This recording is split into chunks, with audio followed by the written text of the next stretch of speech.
Hello guys, welcome to our master ji classes YouTube channel. यहाँ पे आपका स्वागत करते हैं। अभी जो वीडियो सीरीज आप देख रहे हैं इसमें हम सीटेट के प्रीवियस ईयर क्वेश्चंस सॉल्व कर रहे हैं। प्रीवियसली हमने 2019 का दिसंबर का पेपर सॉल्व किया था। इस वीडियो में हम 2019 का जुलाई वाला पेपर 1 सॉल्व करेंगे। आपको मैं बार बार बता रही हूँ कि प्रीवियस ईयर सीरीज देखनी बहुत ज़्यादा इंपॉर्टेंट है और ये सीरीज देखे बिना आप बिल्कुल भी पेपर अटेम्प्ट करने ना जाइएगा, क्योंकि ये आपको बहुत हेल्पफुल करने वाले हैं।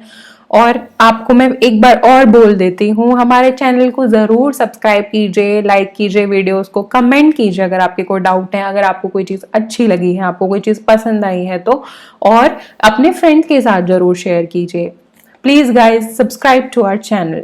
चलिए शुरू करते हैं। Question number 1, how will you cater to the needs of visually challenged students of your classroom in an inclusive school.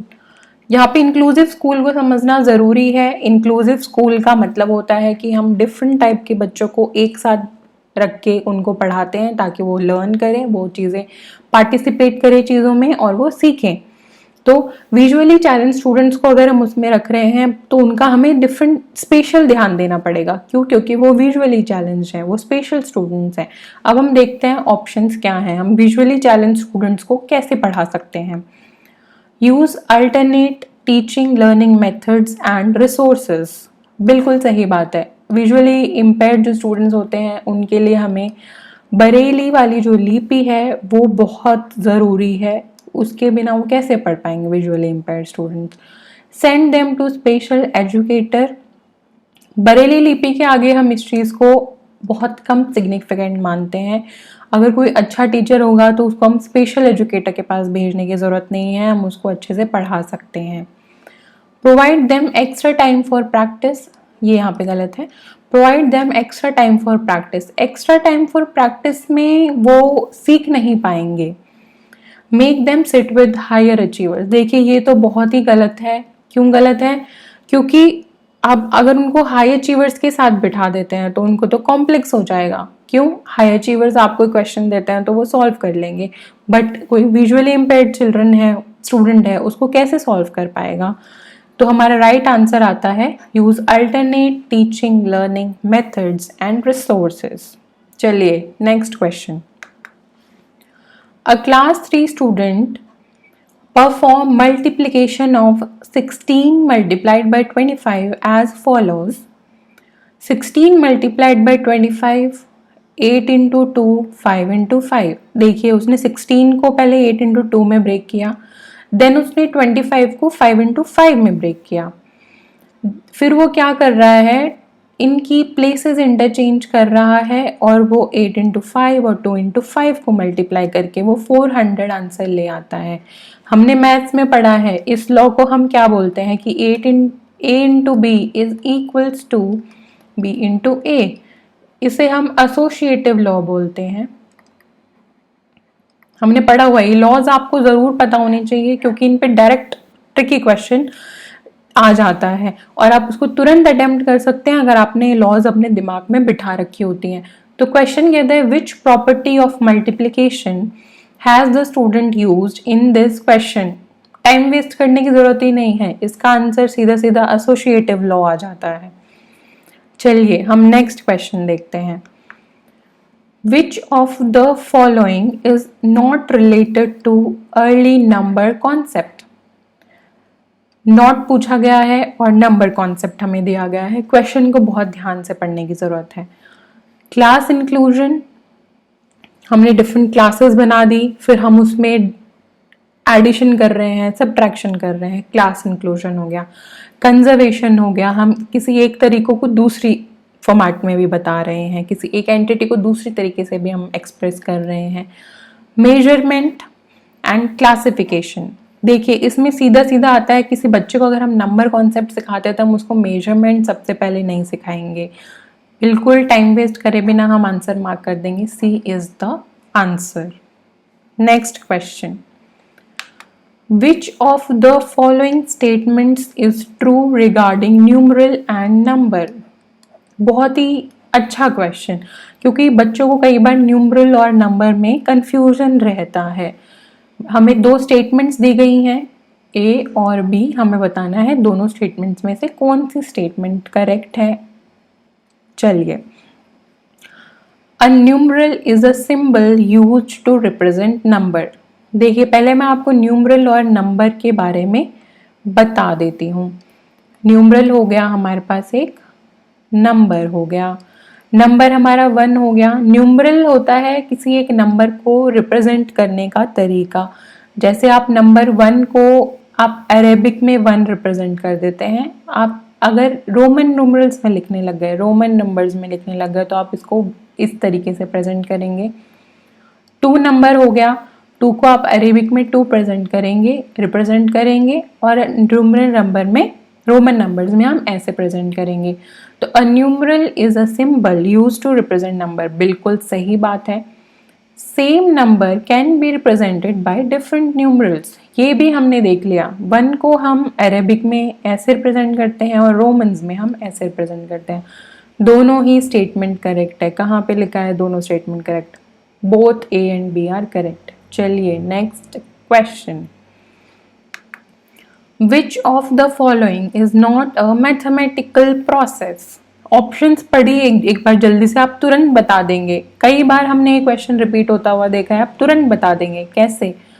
Visualisation बहुत इंपॉर्टेंट, मेमोराइजेशन बिल्कुल भी इंपॉर्टेंट नहीं होता मैथमेटिक्स में, बल्कि मैं बार बार रिपीट करती हूँ, मेमोराइजेशन नहीं। किसी भी चीज को रटिए नहीं, उसको समझने की कोशिश करिए, उसको विजुअलाइज करिए, पैटर्न देखिए, तो आपको आगे पढ़ने की जरूरत ही नहीं है। विच of the following is not a mathematical process? Memorisation कभी भी नहीं है।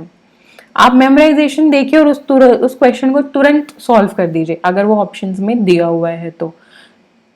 चलिए, next question. Read the following word problem on addition. There are 15 oranges in one basket. हमारे पास एक बास्केट दी हुई है। इस बास्केट में हमारे पास 15 ऑरेंजेस हैं and there are 17 oranges in another basket. ठीक है, how many oranges are there all together? अब हम निकाल सकते हैं, एक में हमें 15 ऑरेंजेस दिए हैं, एक में हमारे पास 17 ऑरेंजेस है, दोनों को हम क्लब कर देंगे, हमारे पास टोटल ऑरेंजेस आ जाएंगे। The price of a mobile phone which is 9,950 is increased by 375 after budget. What is the new price? ठीक है, तो हमारा हर बार मार्च में बजट आता है, फरवरी एंड तक हमारे पास बजट आ जाता है जो हमारे नेक्स्ट ईयर में लागू होता है। तो उसमें हमारे डिफरेंट टैक्सेस डिसाइड होते हैं कि हम कितना परसेंट किस पे लगेगा। सर्विस टैक्स हो गया हमारा, किस कमोडिटी पे क्या टैक्स लगेगा। तो हमारा क्या हुआ, मोबाइल फोन का प्राइस ये था और बजट आते ही हमारा इतना इंक्रीज हो गया मोबाइल फोन का प्राइस। ठीक है, तो हम इससे प्राइस, उसका न्यू प्राइस हम निकाल सकते हैं कि हमारे पास इतना प्राइस था और हमारा 375 इंक्रीज हो गया, हमारे पास नेक्स्ट न्यू प्राइस आ जाएगा। क्वेश्चन देखते हैं क्या कहना चाह रहा है। आप ये मत सोचिएगा कि मेरे पास आया है क्वेश्चन और मैं उसको तुरंत सॉल्व कर दूं। जरूर पूरा क्वेश्चन पढ़ना इंपॉर्टेंट है। अगर मैं भी आधा क्वेश्चन पढ़ती तो मैं बोलती ठीक है, इसमें हमारे पास 32 ऑरेंजेस हो गए और इसमें हमारे पास, इनको मैं एडिशन करके बोल दूंगी कि मोबाइल का इतना प्राइस हो गया। बट क्वेश्चन और कुछ मांग रहा है आपसे। विच of the following statements is correct? A represents aggregation structure of addition, whereas B represents augmentation structure of addition. यहाँ पे दो टर्म्स यूज करी गई हैं, इनको हम पहले मतलब देख लेते हैं इनका क्या होता है।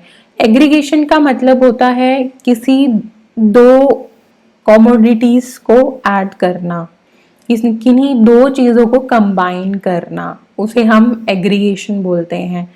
देन ऑगमेंटेशन, ऑगमेंटेशन भी एडिशन का ही एक डिफरेंट स्ट्रक्चर है, बट ऑगमेंटेशन में हम क्या करते हैं, एक हमारे पास एंटिटी दी हुई है, इसका ही कुछ परसेंट हम उसमें और ऐड कर देते हैं, तो हमारा ऑगमेंटेशन हो गया। जैसे मोबाइल फोन का प्राइस था हमारे पास 9,950 हमें गिवन है, इसमें हमने इसी का कुछ परसेंट 375 ऐड कर दिया बजट आने के बाद। तो हमारा ये ऑगमेंटेशन स्ट्रक्चर ऑफ एडिशन हो गया। तो हमारा ये बिल्कुल सही चीज़ है। ऑरेंजेस में हमने ऑरेंजेस ऐड कर दिए, हमारा एग्रीगेशन हो गया।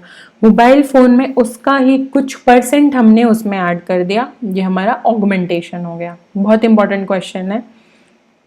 चलिए next question, identify the correct statement about the ability to conserve different physical quantities in measurement as proposed by Piaget।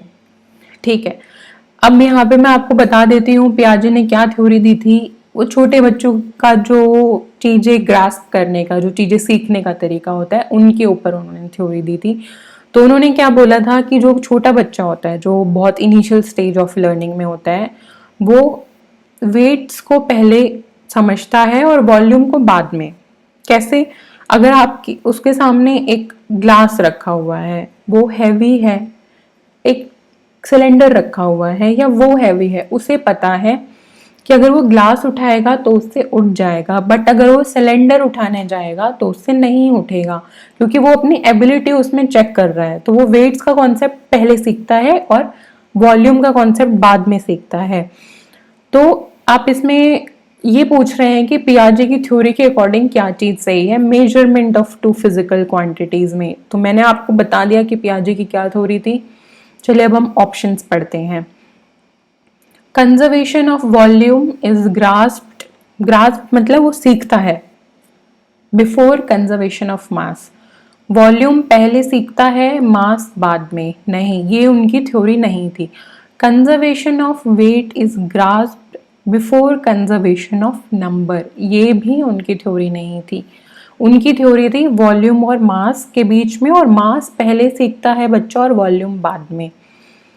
Conservation of length is grasped before conservation of number, incorrect. Conservation of weight is grasped before conservation of volume, this option is correct. तो आपको जो कुछ main theories हैं, जो main thinkers ने हमारी theories दी हुई हैं, वो ज़रूर उसका जिस्ट आपको पता होना चाहिए कि पियाजे ने कौन सी थ्योरी दी थी और वो किन चीज़ों के रिलेशन में थी। तो आप ये क्वेश्चंस बहुत ही जल्दी without any time waste solve कर पाएंगे। और एक एग्ज़ाम में टाइम मैनेजमेंट बहुत ज़्यादा इंपॉर्टेंट हो जाता है, क्योंकि क्वेश्चंस अगर आप क्वेश्चन पेपर एक स्टूडेंट को एक दिन के लिए दे देंगे, वो सॉल्व करके आपको दे देगा, बट आपको एक टाइम लिमिट में सॉल्व करना है। उसके लिए आपको कुछ टिप्स, आपके जो स्मॉल कॉन्सेप्ट्स हैं वो टिप्स पे होने चाहिए, जो आप क्वेश्चन देखते ही सॉल्व कर दें। चलिए next question, a teacher gives the following task to the students of class fourth. Arrange 25 tiles in all possible rectangular ways. 25 tiles हमारे पास दी हुई हैं। टाइल्स देखते हैं, आपके दिमाग में आना चाहिए एरिया से रिलेटेड कुछ चीज होगी, क्योंकि ये क्वेश्चंस बहुत बार रिपीट हुए हैं। विच of the following mathematical concepts can be addressed through this task. Okay, task tiles का हम कैसे यूज कर सकते हैं बच्चे को कौन से कॉन्सेप्ट सिखाने में। इसमें अपना ऐसे जो क्वेश्चंस होते हैं जिनमें बहुत सारे ऑप्शंस ठीक हो सकते हैं, जैसे आप एरिया भी सिखा सकते हैं, आप फैक्टर्स भी सिखा सकते हैं, आप पैरामीटर भी सिखा सकते हैं। तो ऐसे क्वेश्चंस में आप एलिमिनेशन प्रोसेस जरूर याद रखिए कि अगर आपको एक भी चीज गलत दिखती है तो आप तुरंत एलिमिनेशन कर दीजिए उस ऑप्शन का। अभी हम देखेंगे कि हम कैसे एलिमिनेशन प्रोसेस यूज करते हैं। एरिया, जी हाँ बिल्कुल। कैसे? अगर आपको 25 टाइल्स दी हुई हैं, आप उनको डिफरेंट वेज में अरेंज कर सकते हैं। आप उनको कहीं से कम कहीं से ज़्यादा कर सकते हैं, तो आप देखेंगे कि एरिया हमारा सेम रहता है। करेक्ट, तो हम इसको एरिया ज़रूर सिखा सकते हैं। फैक्टर्स भी हम सिखा सकते हैं। फैक्टर्स हम कैसे सिखा सकते हैं कि सपोज हमारे पास 10 टाइल्स दिए हुए हैं, तो हम बोल रहे हैं 2 into 5, फिर हम उसको 5 क्रॉस 2 के फॉर्मेट में सेव हमने लगा के दिखा दिया। 20 अगर हमारे पास टाइल्स दी हैं तो हमने उनको 2 into 10 एंड देन 4 into 5। तो हम फैक्टर्स भी टाइल्स के मेथड से सिखा सकते हैं। पैरामीटर, जी हाँ बिल्कुल। अगर इस पैटर्न में अपने टाइल्स लगाए हैं तो आप इनका साइड की जो है उनका आप पैरामीटर निकाल सकते हैं। देखिए ठीक है, ये तो हमारा हो रहा है करेक्ट। देन वॉल्यूम, इस ऑप्शन में वॉल्यूम अलग था। वॉल्यूम क्या आप 2D टाइल से सिखा सकते हैं किसी बच्चे को वॉल्यूम? नहीं, वॉल्यूम हम नहीं सिखा सकते 2D ऑब्जेक्ट्स हम के लिए। हमें 3D ऑब्जेक्ट चाहिए, क्यूब चाहिए, हमें सिलेंडर चाहिए, हमें कोन चाहिए, ठीक है, स्फेयर चाहिए हमें। वॉल्यूम हम नहीं सिखा सकते। इस ऑप्शन में भी वॉल्यूम है, इसमें भी वॉल्यूम है। देखा आपने कितनी आसानी से हमने एलिमिनेशन मेथड से अपना आंसर तुरंत फाइंड कर लिया है। चलिए अब हम नेक्स्ट क्वेश्चन देखते हैं। Which one of the following sets are problem solving strategies in mathematics? Problem solving, हम मैथमेटिक्स में कैसे प्रॉब्लम सॉल्विंग करते हैं? अब आप देखिए, इसमें भी हम एलिमिनेशन लगाने वाले हैं। बहुत स्मार्टली हम ऑप्शंस को एलिमिनेट कर देंगे। Drawing, working back, rote learning, cross. Memorization जहाँ पे आ गया, जहाँ पे रूट लर्निंग आ गई, आप तुरंत क्रॉस लगा देंगे, क्योंकि मैथ्स में कोई भी स्कोप नहीं रह जाता है रूट लर्निंग का, मेमोराइजेशन का। आप चीज़ों को याद करके सॉल्व नहीं कर सकते मैथ्स में, आपको आनी चाहिए, विजुअलाइजेशन होना चाहिए पैटर्न्स का, आपको रीजनिंग पता होनी चाहिए कि ऐसी चीज़ क्यों हो रही है। ये ऑप्शन हमारा कैंसिल हो गया है। Reasoning using variable looking for pattern, बिल्कुल सही। Memorization cross, trial error, drawing, memorization cross, हमारा आंसर हो गया है बी, वेरी स्मार्टली। चलिए अब next question. Van Hiele's levels refers to stages in the development of. जो वेन हेलीज ने क्या थ्योरी दी थी वो आपको पता होनी चाहिए। वेन हेलीज ने हमारी ज्योमेट्री हम कैसे सीख सकते हैं, ज्योमेट्री से रिलेटेड हमारी थ्योरी दी थी। क्वेश्चन में हम देख सकते हैं कि सीधा सीधा हमारा ज्योमेट्रिकल थिंकिंग आ रहा है आंसर, बट मैं आपको थोड़ा और एक्सप्लेन कर देती हूँ कि हमारे वेन हेलीज ने क्या थ्योरी दी थी। वेन हेलीज ने बोला था कि ज्योमेट्री हम 5 लेवल्स में सीख सकते हैं। L0 से शुरू थे levels, L0, L1, L2 and L3, L4, ठीक है। तो ज्योमेट्री हम कैसे सीख सकते हैं? सबसे पहला जो मोस्ट इंपॉर्टेंट था हमारा विजुअलाइजेशन। क्वेश्चन हमारा सॉल्व हो गया है, बट आपको ये चीजें जरूर पता होनी चाहिए, क्योंकि इस पे भी कोई डायरेक्ट क्वेश्चन आ सकता है कि उसका 4th लेवल कौन सा था, उसका 1st लेवल कौन सा था, या फिर उनके कितने लेवल्स उन्होंने प्रपोज करे थे। और इन लेवल्स में आपको एक और टर्म दे देगा, जैसे मेमोराइजेशन दे दिया कि मेमोराइजेशन क्या इन लेवल्स में था। आप ऐसे क्वेश्चंस बहुत ही जल्दी से, बहुत ही आसानी से सॉल्व कर लेंगे अगर आप ध्यान से थ्योरी भी पढ़ लेते हैं तो, ठीक है। L0 फर्स्ट लेवल उन्होंने बोला विजुअलाइजेशन। किसी भी चीज को ज्योमेट्री के लिए विजुअलाइजेशन बहुत इंपॉर्टेंट है। आप चीज देखिए, आप जो आपके सामने एंटिटी है उसको देखिए और विजुअलाइज कीजिए। नेक्स्ट आप उसके बाद क्या करेंगे, उसका एनालिसिस करेंगे। जो आपने विजुअलाइज किया है उसको आप समझने की कोशिश करेंगे, उसमें से कुछ पॉइंट्स निकालने की कोशिश करेंगे। देन एब्स्ट्रैक्शन करेंगे। एब्स्ट्रैक्शन करेंगे, एब्स्ट्रैक्शन मतलब जो आपने एनालिसिस के दौरान कुछ पॉइंट्स देखे हैं उनको आप लिखेंगे, जो आपने पैटर्न देखा है उनको आप लिखेंगे, दैट इज एब्स्ट्रैक्शन। उनको वर्ड्स में बयां करना is abstraction. Then level 4th उनका हो गया डिडक्शन। डिडक्शन क्या हो गया, जब आपने पॉइंट्स लिख दिए हैं, पॉइंट्स लिख दिया तो आप उनमें से एक अब कंक्लूजन निकालना है, आपको डिड्यूस करना है। जो आपके सामने कुछ पॉइंट्स हैं उनमें से आपको डिड्यूस करना है, उस प्रोसेस को हम डिडक्शन कहते हैं। कोई कंक्लूजन निकालना है आपको। नेक्स्ट जो उन्होंने 5th लेवल बोला उसको बोला रिगर। रिगर आ गया, आपने विजुअलाइजेशन कर लिया, आपने उसको समझ लिया, आपने पॉइंट्स लिख लिया, उनमें से आपने फाइनल कंक्लूजन निकाल लिया। और अब रिगर क्या होगा, अगली बार आप जब भी कोई क्वेश्चन देखेंगे आप तुरंत पैटर्न देखते ही उसका आंसर निकाल देंगे, तो आपका रिगर हो गया। आप उस कॉन्सेप्ट को तुरंत अप्लाई कर सकते हैं। आप ज्योमेट्री सीख चुके हैं, आप उसको अप्लाई कर सकते हैं, हमारा रिगर हो गया। तो हमारा क्वेश्चन का आंसर है जियोमेट्रिकल थिंकिंग, और वेन हेलिस की भी जो थ्योरी थी वो हमने देख ली। चलिए नेक्स्ट क्वेश्चन। अरे वाह, एनसीएफ 2005 पे भी क्वेश्चन आया हुआ है। ये दिसंबर के क्वेश्चन पेपर में भी सेम क्वेश्चन था। क्वेश्चन क्या कहता है, as per the recommendation of NCF 2005 primary school mathematics curriculum should. ठीक है, तो अब मैं आपको थोड़ा एनसीएफ 2005 के बारे में भी बता देती हूँ, क्योंकि हमारा ये क्वेश्चन पेपर की जो प्रीवियस ईयर क्वेश्चन पेपर की जो सीरीज है, इसको सॉल्व करने का मतलब सिर्फ क्वेश्चंस को सॉल्व कर देना, आंसर्स बता के ये नहीं है। हमारा ऑब्जेक्टिव है कि हम उसके कॉन्सेप्ट समझ पाए, ताकि जब नेक्स्ट पेपर में आपके क्वेश्चन रिपीट हो आप कॉन्सेप्ट यूज करके, कॉन्सेप्ट रिपीट हो आप कॉन्सेप्ट यूज करके क्वेश्चन को सॉल्व कर देते हैं। ठीक है, एनसीएफ 2005 क्या कहता था कि बच्चों को जो उनके आसपास की जो सराउंडिंग्स है उनसे जुड़े हुए एग्जाम्पल्स देके समझाना चाहिए। क्यों समझाना चाहिए? क्योंकि वो अपने आसपास की चीज़ों से, एक्सपीरियंसेस से जल्दी सीखता है, रिलेट कर पाता है, विजुअलाइजेशन कर पाता है और पैटर्न्स देख पाता है। तो उनको इंक्लूसिवली हमें बताना चाहिए, आसपास की चीज़ों से रिलेट करना चाहिए। चलिए अब हम ऑप्शंस देखते हैं। फोकस ऑन प्रोसीजरल नॉलेज, जी नहीं, एनसीएफ 2005 हमारा ये नहीं कहता है। Focus on rigour in mathematical concepts, नहीं। Prepare children for advance mathematics, छोटे बच्चे हैं, प्राइमरी स्कूल के बच्चे हैं, incorrect. Relate to children's everyday experiences, बिल्कुल सही। कितना इजी था ये क्वेश्चन, आप तुरंत मार्क कर दीजिए। चलिए नेक्स्ट क्वेश्चन।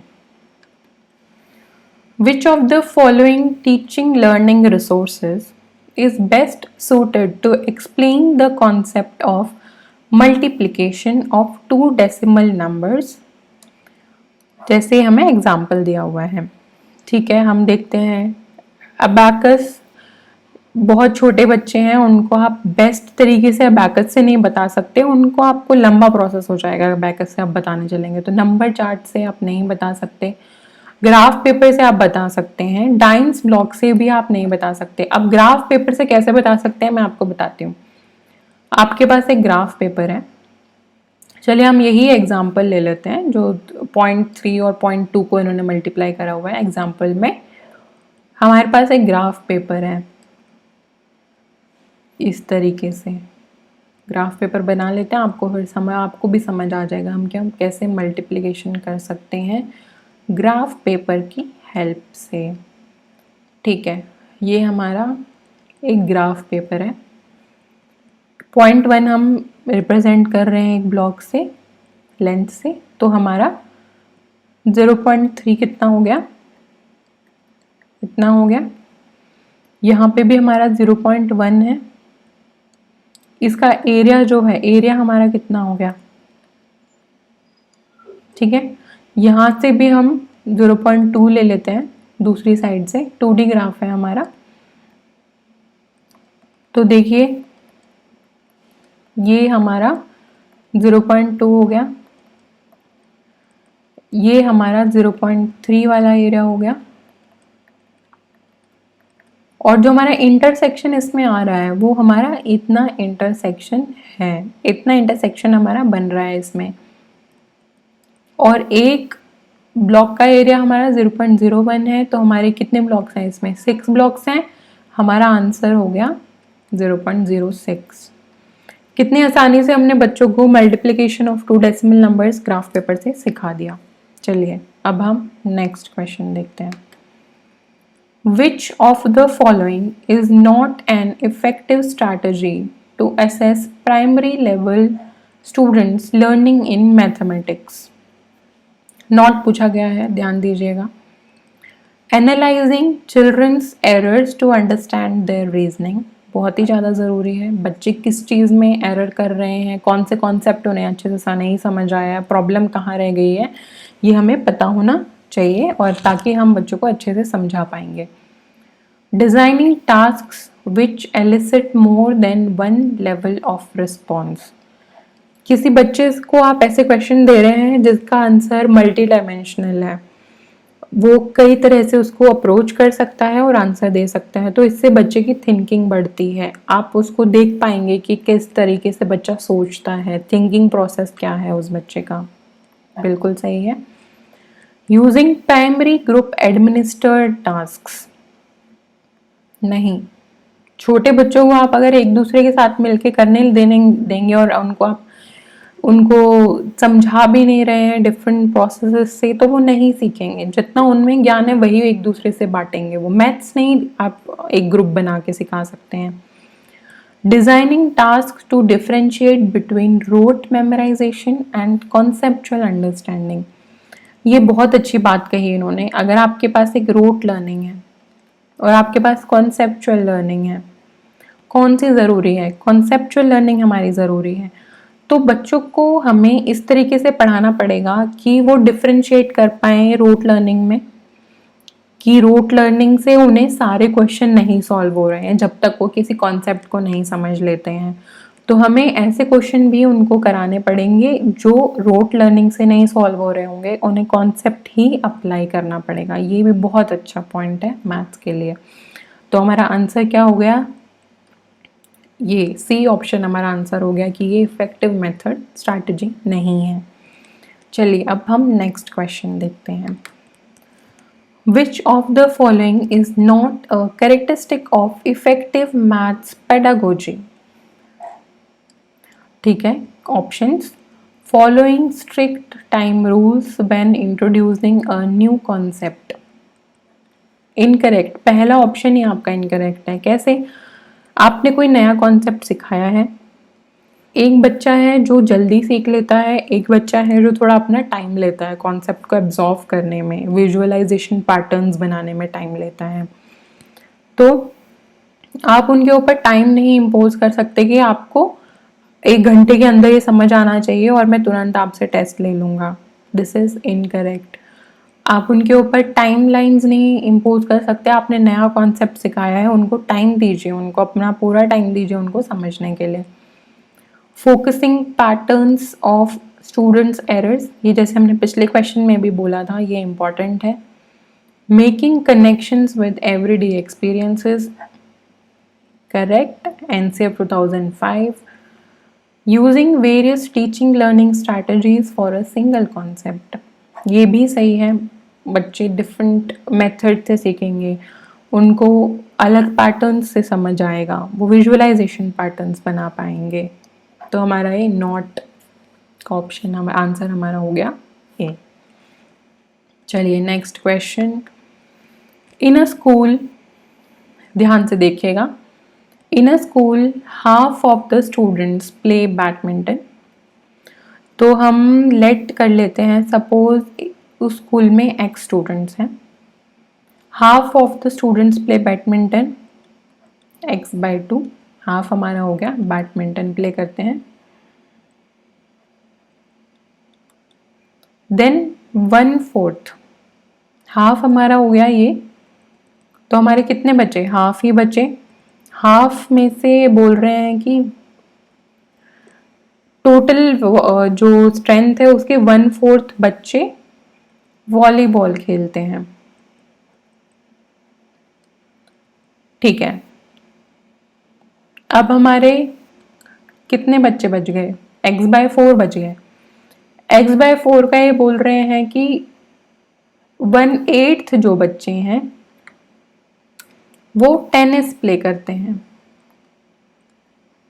देन ये बोल रहे हैं कि x/16, 1/16 जो बच्चे हैं वो चेस प्ले करते हैं।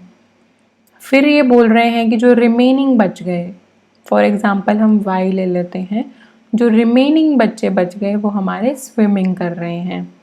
ठीक है, क्वेश्चन देखिए क्या बोलता है, आप तुरंत सॉल्व करने ना लग जाएं। If the number of students playing volleyball is 160, हमारे वॉलीबॉल कितने बच्चे खेल रहे थे? x/4, that is 160। How many students play chess? Chess हमारे x/16 बच्चे प्ले कर रहे हैं। तो अगर आपको x/4 की वैल्यू दी गई है, क्या आप x/16 की वैल्यू निकाल सकते हैं? बिल्कुल आसानी से निकाल सकते हैं। x हमारा क्या हो गया 160 इंटू 4, और हमारा फिर x/16 कितना हो जाएगा, x/16 हमारा हो गया, ये हम 10 से काट देंगे, देन दैट इज 40। तो हमारा x/16 की वैल्यू आ जाती है, जो कि चेस खेलते हैं बच्चे, दैट इज 40। तो हमारा आंसर हो गया डी। ये क्वेश्चन मैं आपको एक बार फिर से समझाना चाहूँगी अगर आपको कोई डाउट रह गया हो तो। In a school half of the students play badminton. हमने बोला स्कूल में x बच्चे हम ले रहे हैं, अज्यूम कर रहे हैं कि हैं। हाफ ऑफ द स्टूडेंट्स हमारा x/2 हो गया, बैडमिंटन खेल रहे हैं। 1/4 हमारा x/4 हो गया, वॉलीबॉल खेल रहे हैं। 1/8 हमारा x/8 हो गया, जो टेनिस खेल रहे हैं। 1/16 हमारा x/16 हो गया, जो चेस खेल रहे हैं। और जो रिमेनिंग बच्चे बच गए हैं, इन्होंने बोला वो स्विमिंग कर रहे हैं। ये भी पूछ सकता था कि स्विमिंग कितने बच्चे कर रहे हैं। आगे इन्होंने बोला if the number of students playing volleyball is 160। Volleyball हमारे कितने बच्चे खेल रहे हैं, x/4। x/4 is 160। तो क्या आप x की वैल्यू निकाल सकते हैं? x की वैल्यू है 160 इंटू 4। फिर हम पूछ रहे हैं कि how many students play chess. Chess कितने बच्चे खेलते हैं, x/16। तो आपके पास x की वैल्यू आ गई, आप x/16 आसानी से निकाल लेंगे, जो कि हमारा 40 के बराबर आ रहा है। तो हमने 40 मार्क कर दिया। तो इस वीडियो में इतना ही। जो नेक्स्ट वीडियो है फॉर नेक्स्ट 15 क्वेश्चंस, वो नेक्स्ट वीडियो में हम कवर करेंगे। मैं ये बोलना चाहूँगी, अगर आपको वीडियो अच्छी लगी प्लीज़ लाइक कीजिए, अपने फ्रेंड्स के साथ शेयर कीजिए, कमेंट कीजिए आपको जो क्वेश्चन अच्छा लगा, कॉन्सेप्ट अच्छा लगा, और आप क्या और क्वेश्चंस देखना चाहते हैं। चैनल को ज़रूर सब्सक्राइब कीजिए गाइज, बहुत हेल्प मिलती है। Thank you so much for watching.